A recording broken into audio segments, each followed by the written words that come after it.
On her birthday, my daughter-in-law looked me in the eye and said, "We'd prefer if you didn't come tonight. It's just more comfortable that way." That's how it began. No shouting, no slammed doors. Just a quiet dismissal, like I was an extra chair in the room they didn't need anymore. I stood there holding a wrapped gift, a set of porcelain dishes from a store I knew she loved, and nodded as if it made sense. "As you wish," I whispered and stepped back. I told myself it was fine. I told myself families go through seasons. But that night, as I sat by the window, the house too quiet, I opened my phone. They hadn't just had dinner, they had a celebration. Dozens of photos poured in through the family group chat I was no longer part of. The dining room glowed with warm lights. Golden forks clinked on polished plates, and the table was crowded. Not with food, but with laughter. My granddaughter sat on her father's lap, blowing out candles I used to bake into her cakes. My son, the boy I carried on my shoulders every weekend, now had a glass of wine in his hand and a joke in his smile. And in every frame they looked so whole. But then I saw it. A chair at the head of the table, pulled out, unused, framed right in the center of the photo. They hadn't replaced me. They had just erased me, like I'd never belonged. The worst part wasn't the dinner. It was the silence before it. I kept checking my phone that morning, telling myself they'd call. That maybe the invitation had gotten lost in the shuffle. That surely, my own son would remember his father. But the call never came, and in that quiet, something inside me shifted. Not anger, not bitterness, but a sharp, cold clarity. I had been loyal, present, forgiving, but sometimes the people you build roofs for grow tall enough to forget who held the hammer. That night I ate alone. A sandwich, no candles, no toast. But my hands didn't tremble. Because something was coming. They had taken me off the guest list. They just didn't know. I still owned the house. Friends, let me pause for just a moment. Would you mind sharing in the comments? Where are you listening from? And has anything like this ever happened to you or someone you love? If this story touches something in your heart, please consider liking, subscribing, and sharing it. It truly helps us grow this channel and continue bringing these emotional journeys to life. Now, let's continue. The next morning, I stared at my coffee until it went cold. The chair across from me was still pulled out, like I expected someone to sit there, like I was still hoping for a knock on the door. But all I had was the bitter taste of silence. I picked up the phone, not out of anger, just the quiet ache of a father trying to understand where he went wrong. My son answered on the second ring. I could hear wind in the background, maybe the sound of a stroller or a parked car door slamming shut. "Dad," he began, but his voice already sounded like a wall. "I just wanted to ask," I said softly. "Was there a reason no one invited me?" He sighed, long, rehearsed, distant. "Dad, it wasn't personal. We just thought you might feel out of place." Out of place. That phrase lingered in my ear long after the call ended, like smoke you can't wave away. Out of place. In the family I raised with sleepless nights and borrowed money. Out of place. In the very dining room where I fixed broken tiles with my own hands. Out of place. In the lives of people who used to run into my arms without hesitation. He spoke so easily, as if he had spent days preparing the excuse, softening the blow in his head. But I wasn't asking for pity. I was asking for truth. And the truth was sharp. Maybe I had become too quiet, too careful not to offend. Maybe the stories I used to tell bored them now. Maybe my clothes weren't expensive enough. Or maybe I just reminded them of where they came from.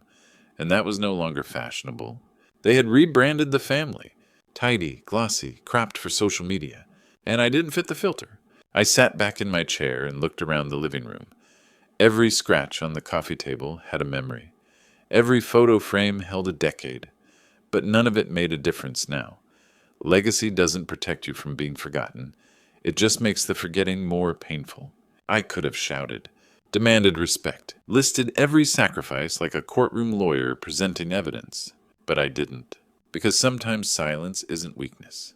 It's dignity learning how to breathe. And that morning, as I folded the napkin no one used, I realized something. They hadn't just left me out of a dinner. They had begun rewriting the story without the man who started it. And the saddest part, they didn't even think I'd notice. That evening I laid the table as I always had, out of habit more than hope. One plate, one fork, one cup of tea still steaming in the quiet. No centerpiece, no candles, no laughter spilling from the hallway.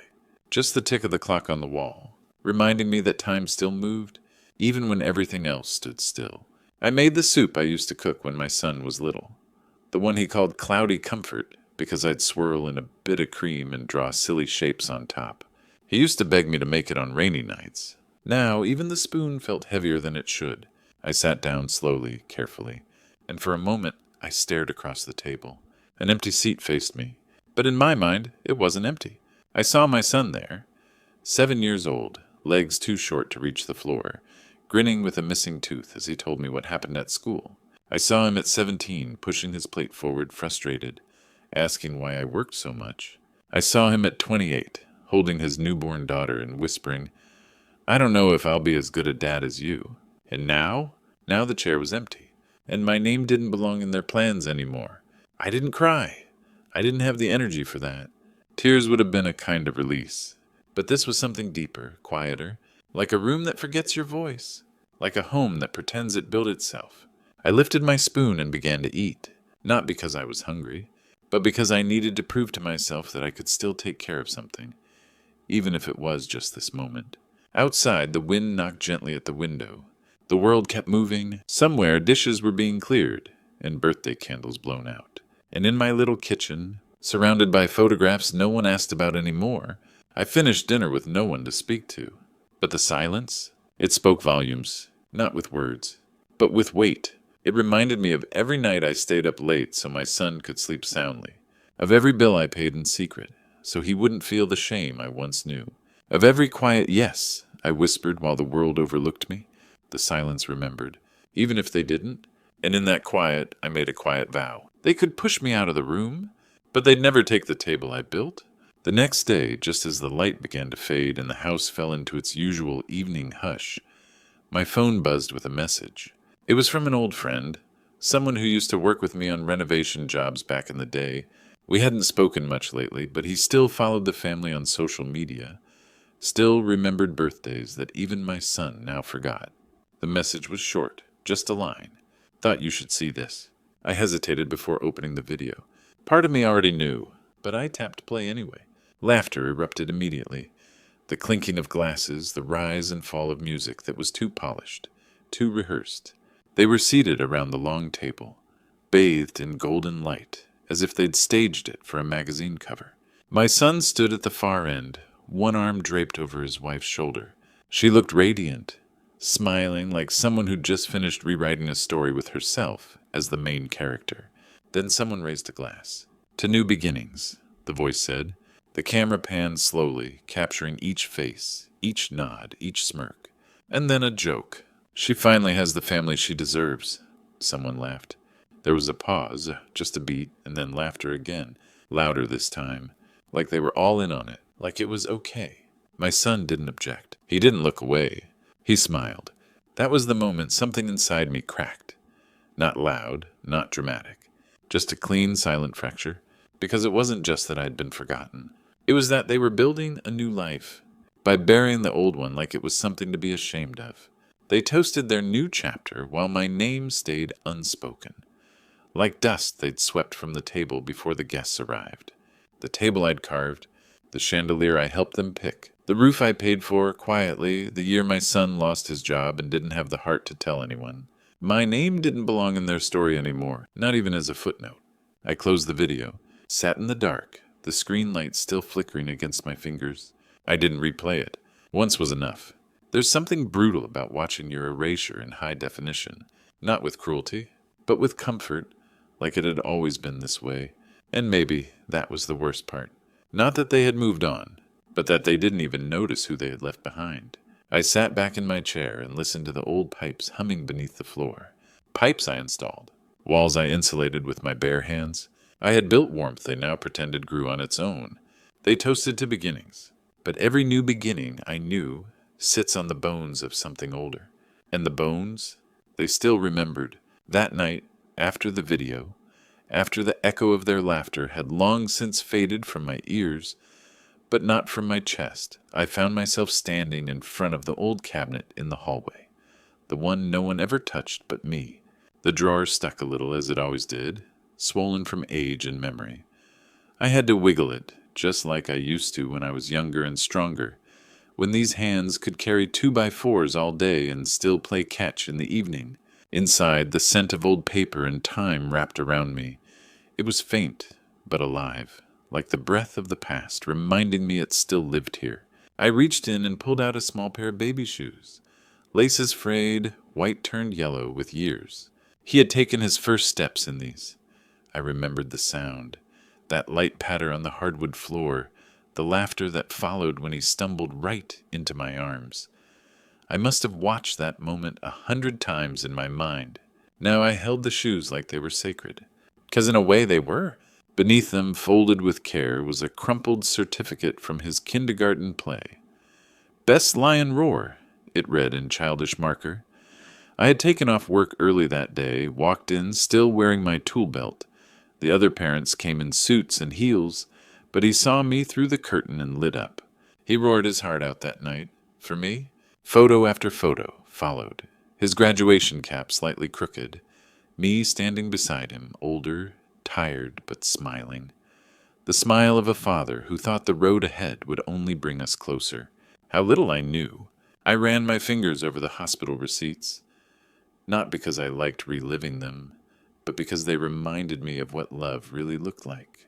It looked like long nights in waiting rooms, like whispered prayers outside surgery doors, like quietly paying bills before he even knew they arrived, because no son should feel that weight before his own legs were steady. None of it was glamorous. None of it posted online. But all of it was love. Not the loud kind, the buried kind, the kind that holds a family together without ever needing credit. And yet somewhere between those shoes and that graduation photo, he had forgotten. Not the facts, not the stories, but the feeling. He had forgotten what it felt like to be carried, to be protected, to be someone's whole world before he even knew how to say the word thank you. And maybe that's what broke me most. Not that he didn't remember the drawer, but that he never once came back to open it. I sat on the floor with those pieces of paper, those scraps of a life spent pouring everything into a single soul, and for the first time in a long while, I let my eyes sting. Not because I wanted him to suffer, not because I wanted revenge, but because I missed the boy who used to run into my arms, and couldn't recognize the man who now called me out of place. I had raised a son, but life, or pride, or maybe comfort, had turned him into a man who forgot who held the ladder while he climbed. And as I placed the baby shoes back in the drawer, gently, reverently, I realized something. He may have outgrown me, but the love that built him, it still fit in my hands. That afternoon, a familiar knock echoed through the empty halls, soft but insistent, like an echo of the past. When I opened the door, my neighbor stood there, jacket still dusted with sawdust, and a grin that carried the weight of shared years.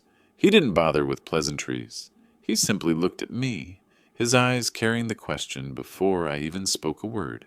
I led him into the living room, where sunlight slanted across the floorboards I'd painstakingly sanded myself. I showed him the messages, the video, the hollow laughter of a family that had once been mine. He listened without interrupting, arms crossed, jaw set. When I finished, the room felt heavy with unspoken truth. He reached into his pocket and produced a small card. Nothing more than a name and a number, but to me it felt like a lifeline. "You still have that number, don't you?" he asked. I nodded, the gesture carrying both hope and dread. That single-digit sequence was more than a string of contact points. It was the thread connecting me to power they thought they'd stripped away. He leaned closer, voice dropping to a whisper that sent a thrill through my chest. "They think you're sidelined. They believe you can't move a muscle. It's time to remind them who built the foundation." He spoke of options, legal leverage hidden in the fine print of old deeds, a financial clause I'd tucked away decades ago, the silent authority of ownership that no dinner invitation could override. My heart pounded as the plan took shape. Not vengeance, but justice measured in quiet pragmatism. I felt the old flame of resolve ignite. No grand gestures or public spectacles, just a calculated reminder that the man they'd erased was still the one holding all the blueprints. I pictured their faces when the quiet cancellations began, when their secure plans unraveled with a single call. In that hushed moment, I understood. This wasn't about punishment. It was about reclamation, of respect, of memory, of the unspoken debts owed by those who claimed my love and then discarded it. I tucked the card into my pocket, feeling its weight. It was time. And when the first ripple of change spread through their polished facade, they would know exactly whose hands had pulled them back into the light. That evening I sat at my desk, the lamp casting a pool of light over the papers and ledgers I'd collected over the years. My fingers hovered over the phone's keypad as I replayed every memory that brought me to this moment. His first steps, her laughter at Christmas. None of it fueled anger. Anger would have been too small, too short-lived. What guided me was clarity, an unwavering understanding that respect isn't given, it's remembered. My thumb pressed the first digit. Each tone was a heartbeat, steady and deliberate. I spoke only a name and an instruction. No bitterness, no threats.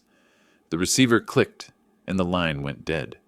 In that silence, I felt a release, not of rage, but of purpose. I set the phone down and closed my eyes, listening to the steady hum of the house I'd built, as if it were acknowledging the action already unfolding. Before dawn, everything shifted. A chime on my phone woke me, a text confirming the first domino had fallen. Their weekend retreat reservation, paid in full weeks ago, showed as canceled by host. No chargebacks, no explanation, just an empty date on a calendar that was meant to be theirs. By midday, another message arrived. The family trust's next disbursement had been temporarily suspended pending document review. I felt a quiet satisfaction, like the first crack in a dam. They would scramble, wonder what happened, search for answers. And each unanswered question would carry a whisper of my presence, like the breeze you can't see but feel across your face. Through it all, I didn't gloat. I continued my day with deliberate calm, watering the geraniums by the front porch, straightening a pile of mail, brewing a fresh pot of tea. The world outside buzzed with confusion. Housekeepers showed up to lock doors. Caterers called back their chefs. Lawyers spoke in hushed tones about unforeseen complications. Their carefully planned celebrations began to unravel without fanfare, and they couldn't trace it back to the man they thought they'd pushed aside. I watched the sunlight shift across the floorboards, each golden shaft highlighting the craftsmanship I had once quietly ensured. Every beam seemed to echo, "You built this. You named this roof." And no amount of deleted invitations could change that fact. And as the day closed, I realized a single clear decision, made without malice, can set a tide in motion. They had toyed with my place at their table. Now they were learning what happens when you toy with the foundation itself. That Friday morning, their excitement would have been palpable. Bags packed, children bouncing by the door, cameras charged and ready for sunlit memories. In the quiet of my home office, I watched the clock until the hour came. Then I picked up the phone, dialed the private estate's line, and spoke 2 words. Reservation declined. No explanation, no mention of names. Just a curt confirmation from a polite voice on the other end. Then the line went silent, as if carrying my intention across the airwaves and into their plans. I laid the receiver down and closed my eyes. Outside, the wind rustled through the trees I'd planted decades ago, whispering across the lawn that once echoed with my son's laughter. The same lawn they'd drive past today, oblivious to who kept its grass green or mowed the hedges by hand. Meanwhile, across town, confusion bloomed, like unwanted flowers. The family matriarch, lipstick still fresh, would have stared at her phone, brow furrowed, fingers trembling over the confirm button. The estate manager, puzzled by the abrupt cancellation, would dig through emails and receipts, wondering where the mistake had come from and why the deposit wasn't refunded. They'd spend hours unraveling the mystery. They'd call travel agents and property managers, trace payment ledgers, scramble to rebook. They'd grow frustrated, then panicked. then resigned to a weekend without the carefully curated photos and perfect weather. None of them would think to call me. None of them would suspect the quiet authority behind the cancellation, the man who held the deed, the man whose signatures still bound those gates. To them it would look like an error, a glitch, an unfortunate accident of technology. To me it was the reminder that sometimes the greatest power lies in silence and a single sentence. I rose from my chair and walked to the window overlooking the long driveway. The gravel path wound past the garden I nurtured, past the guest house where they'd stay. Every stone, every blossom, every shutter I installed myself now stood waiting, empty, still unused. A soft smile touched my lips, not of triumph, but of resolve. They had tested the limits of my presence. They had assumed that clearing invitations cleared all obligations. But property is more than walls. It is history, and history remembers its authors. I turned away from the window and poured myself a cup of coffee, strong and black. The aroma rose, grounding me in the moment. In another home, their voices would rise in confusion and disappointment. In this one, the only sound was the gentle hum of the refrigerator and the steady drip of the faucet as I rinsed my cup. They were learning a lesson in absence, that the man who once filled every room with warmth could also empty their plans with a single call. And in that silent cancellation lay a truth they could no longer ignore. Respect isn't negotiated over candles and toasts. It's held in the fine print of every agreement, in the gravity of deeds signed long ago, and in the unwavering clarity of a single, decisive voice. That evening, as dusk settled like a soft hush over the house, I opened the worn leather binder that held the family trust documents. The pages were yellowed at the edges. Ink faded it in places, but the clause was still clear, a provision that allowed me, as founder and trustee, to suspend any disbursement if I deemed it necessary for the family's best interest. I had never used it until now. I sat at my desk, heart steady, and signed the notice of suspension. No fanfare, no broadcast, just my name and the date. A quiet command that rippled through ledgers and bank accounts, unseen but unmistakable. Before midnight, the first emails arrived. My daughter-in-law's account manager, "We regret to inform you that disbursements will not occur this cycle." My son's investment advisor, "Please call to discuss unexpected pause in trust distributions." They tried to reach me by phone, but I let it ring. In their minds, they had a safety net, an endless supply of funds to keep the vacations booked, the repairs done, the private school tuition paid. But nets have holes when the one who weaves them decides to loosen the threads. They scrambled. Whispers turned into messages, messages into phone calls. They asked each other, "Did you do something with the account?" They blamed banks, technology, even imagined clerical errors. They panicked as bills piled up. The car lease, the landscaping crew, their charity pledge. Suddenly, money had weight again. I finished my tea and placed the cup gently on the saucer, listening only to the hum of the refrigerator. Outside, the garden lights I had installed flickered on, soft halos over blooms they once admired but never watered. Even now they would glance at them longingly, wondering how they'd lost access to everything so familiar. They would not suspect me. To them it was an improbable glitch. But I watched the storm unfold from my armchair, each question and assumption fueling a quiet satisfaction. This wasn't punishment. It was a reckoning, a reminder that the bedrock of their comfortable lives had been laid by hands they now neglected to thank. I thought of my son pacing in his study, phone pressed to his ear as he tried to locate a missing check. I thought of his wife, calculating overdrafts in the glow of her laptop screen. I thought of my granddaughter, texting her father to ask why her piano lessons were put on hold. And for the first time in weeks, I felt their collective gaze settle on me, like the turning of pages in a story they thought they had finished. In the hush of my home, I closed the trust binder and ran my fingers over its cover. The clause was no longer just ink and paper. It was proof that legacy isn't only a gift, it's a responsibility. And responsibilities, once written, cannot be ignored without consequence. They had taken me off their guest list. They had toasted to new beginnings without me. They had laughed at the idea of me feeling out of place. Now, as the moon rose over the house I built, they were learning that foundations once shaken are not easily forgotten. That Sunday evening, the table was set, as if expecting a celebration. Crisp linens, polished silverware, crystal glasses gleaming in the soft light. But the room felt hollow. An echo chamber of anticipation turned to unease. Chairs remained pulled out, but guests hesitated to sit, eyes darting toward the empty doorway through which help should have arrived. Wine bottles stood unopened. Bread bowls sat untouched. In the kitchen, pans lay cold and silent.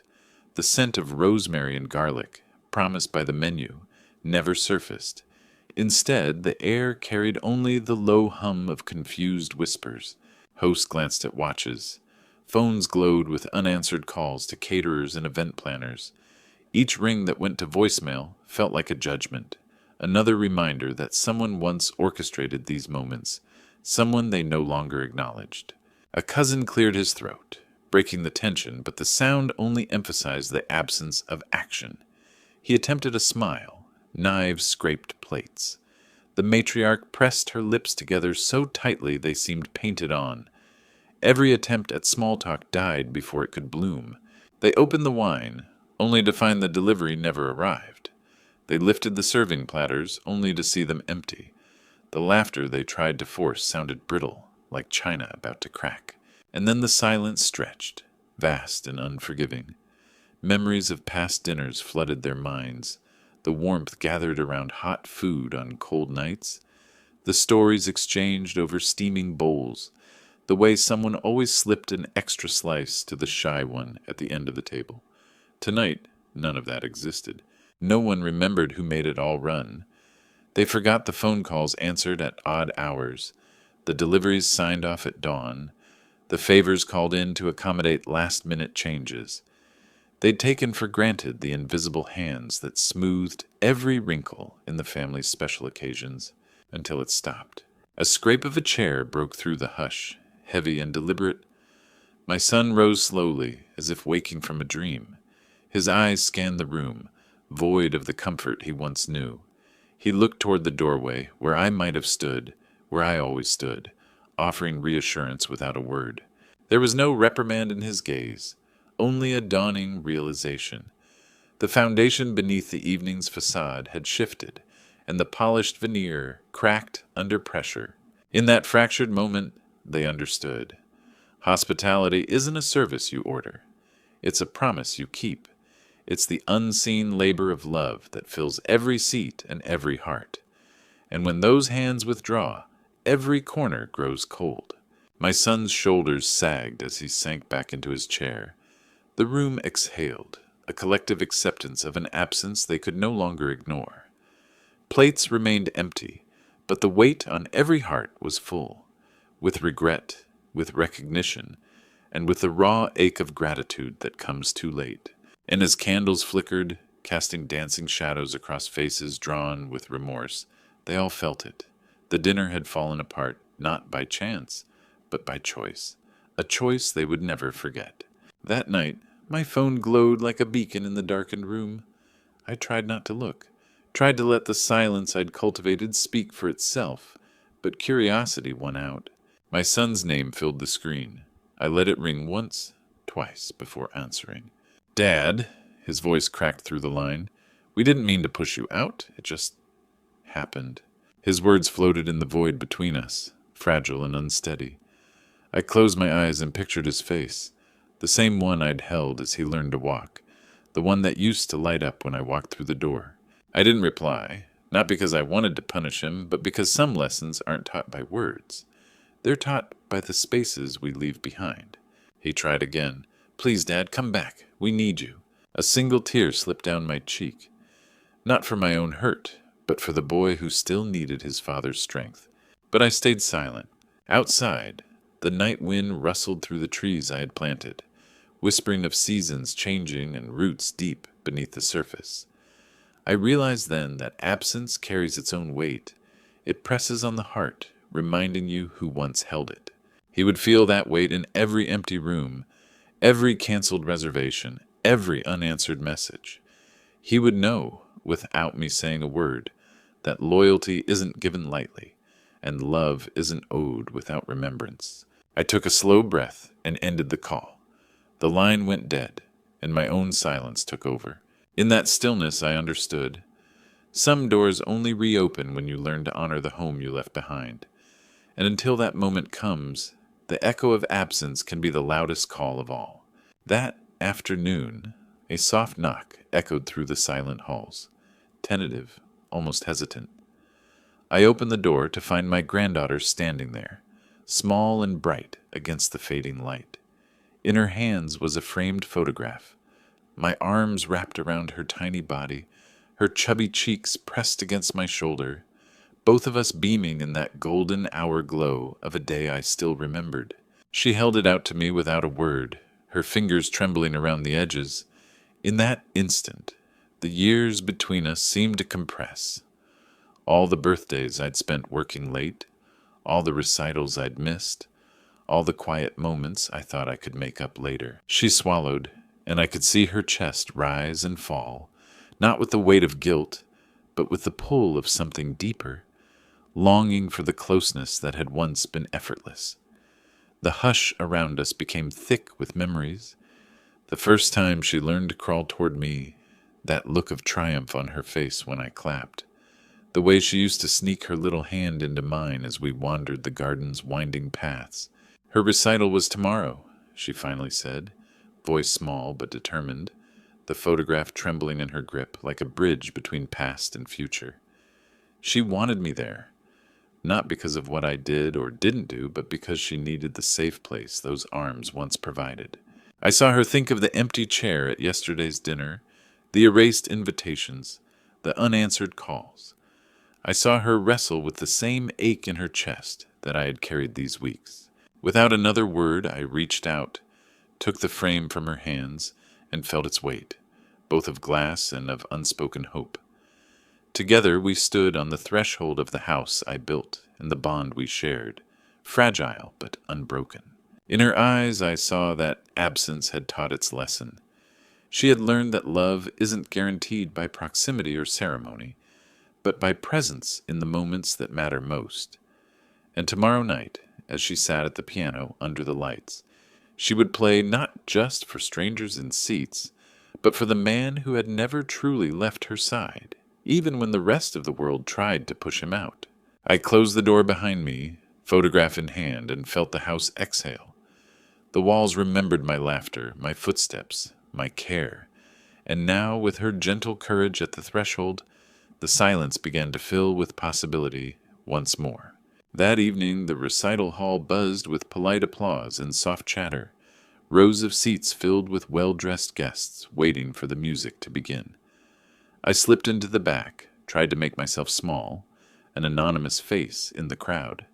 The stage lights lifted her silhouette into a pool of gold, and my heart, heavy these past weeks, felt a flicker of something like hope. She sat at the grand piano, straight-backed and poised, the photo I gave her tucked into the music stand. The hush fell as she placed her fingers on the keys and the first notes poured out, gentle, haunting, like a memory reborn.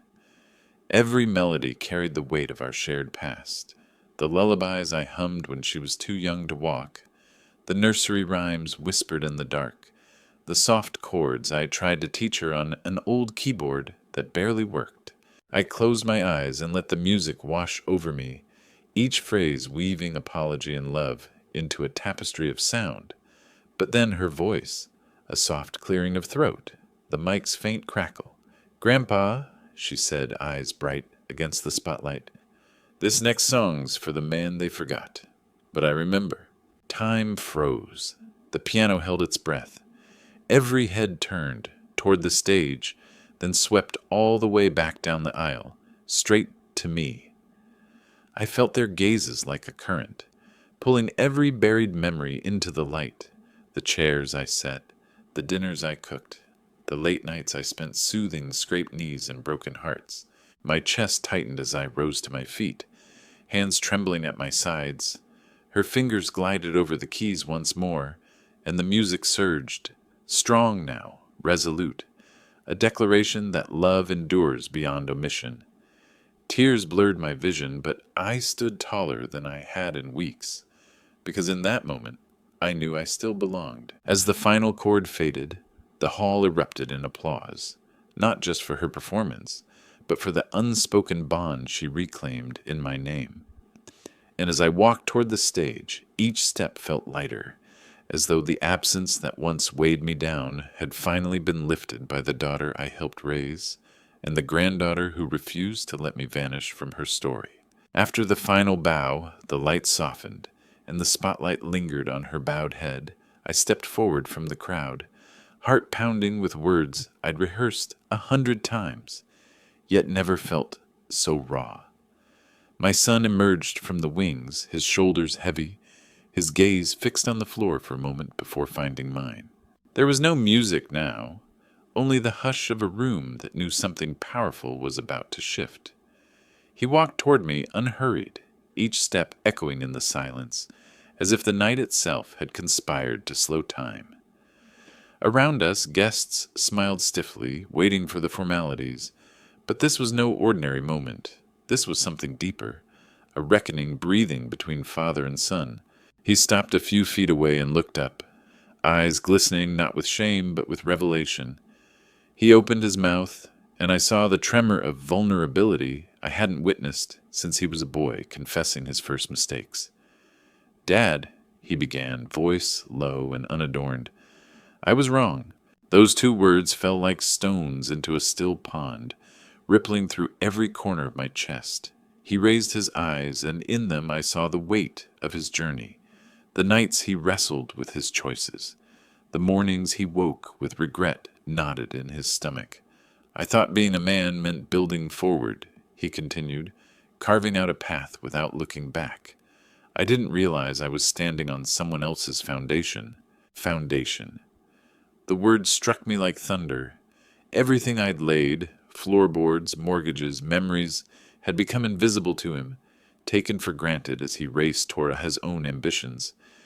In that confession, he acknowledged not just his mistake, but the depth of what I had given.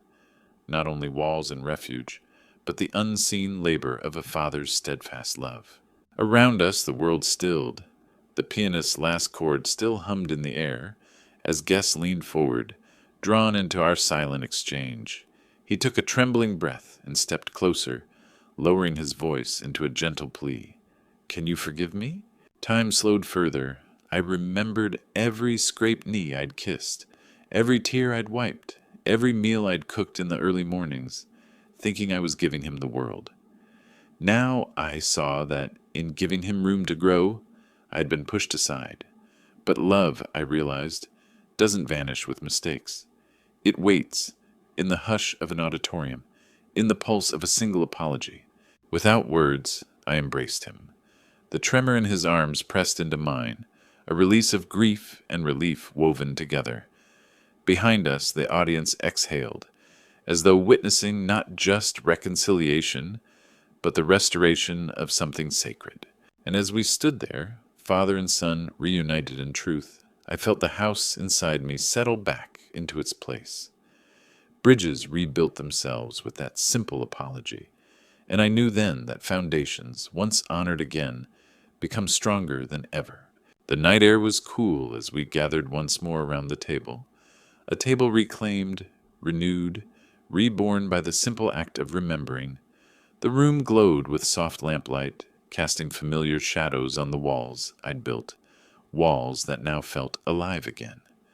My granddaughter sat beside me, her small hand slipping into mine, a quiet affirmation of all we'd endured to reach this moment.